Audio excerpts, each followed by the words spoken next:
മക്കുകാലത്ത് ഞാൻ പയർ നട്ട രീതിയാണിത്. ഇതിനൊക്കെ ഞാൻ കിളിച്ച് വന്നു കഴിഞ്ഞപ്പോൾ കുറേശ്ശെ കരിയിലൊക്കെ വാരിയിട്ടു, പിന്നെ വെള്ളം ഒഴിച്ചു കൊടുത്തു.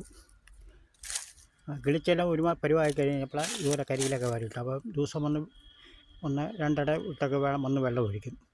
നല്ല വേരുത്താണ് നിൽക്കുന്നത്. ഇതുപോലെയാണ് എല്ലാത്തിനും ഉണ്ടോ, എല്ലാത്തിനും പയർ നട്ടൊക്കെ എല്ലാം കരിയിലിട്ട് കൊടുത്ത് വെള്ളം ഒഴിച്ചു കൊടുത്തിട്ടാണ് പോകുന്നത്.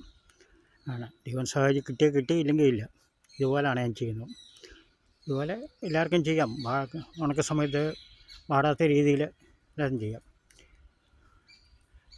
ഇതുപോലെയാണ് എല്ലാം ഞാൻ പയർ നട്ട രീതിയാണ് ഇതെല്ലാം. ഉണ്ടോ,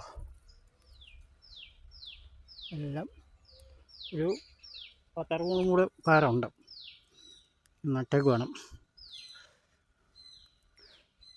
ഒന്ന് കിളിച്ച് വന്ന സമയത്ത് ഞാൻ നല്ല വെയിലായിരുന്നു. അത് കഴിഞ്ഞപ്പോൾ ഞാൻ പിന്നെ ഒരു പരിപാടി ചെയ്തു. ഇതുപോലെ കരിയിലൊക്കെ വാരിയിട്ട് മിക്ക വെള്ളം ഒഴിച്ചു കൊടുത്തിട്ട് പോയി. ഇനി 5-6 ദിവസം കൂടെ കഴിഞ്ഞിട്ട് മണ്ണിട്ട് കൊടുക്കും. കമ്പൊക്കെ എടുത്ത് കുത്തി നിർത്തും. ഇങ്ങനെയാണ്. ഇതുപോലെ എല്ലാവർക്കും ചെയ്യാം. പയർ വാടാത്ത രീതിയിൽ കൃഷി ചെയ്യേണ്ടവർക്ക് ചെയ്യാം.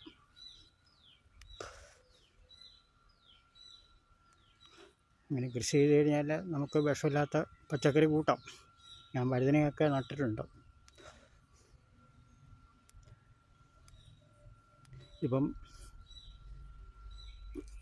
ഉണ്ടാവും. ഉണക്ക സമയത്ത് വാഴയെല്ലാം പോയി, എല്ലാം കുലച്ച വാഴയാണ്.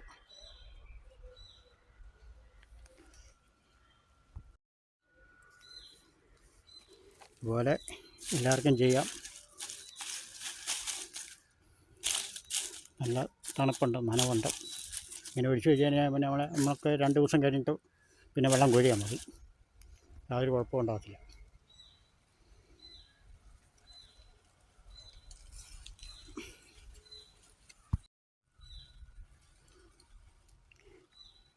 ഇതെൻ്റെ ഉണക്ക സമയത്തുള്ള പയറാണിത്.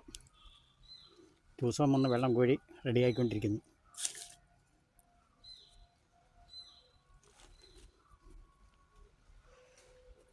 ചുറ്റിനും കരിയിലൊക്കെ ഇട്ട് ഇച്ചിരിക്കണം തണുപ്പ് കിട്ടാൻ വേണ്ടി.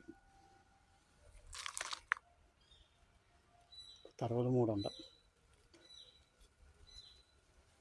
ഇതുപോലെ എല്ലാവർക്കും ചെയ്യാം.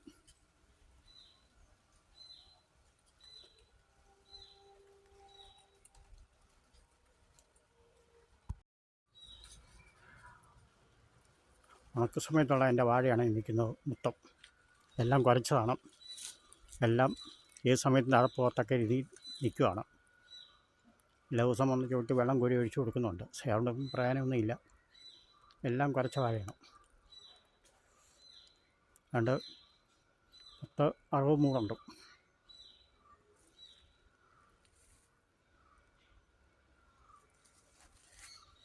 എല്ലാം താഴെപ്പോകുന്ന സൈസാണ്. ഒരുമാതിരി നല്ല കൊലയൊക്കെയാണ്. യാതൊരു രക്ഷയില്ലാത്ത രീതിയിലൊക്കെയാണ് നിൽക്കുന്നത്.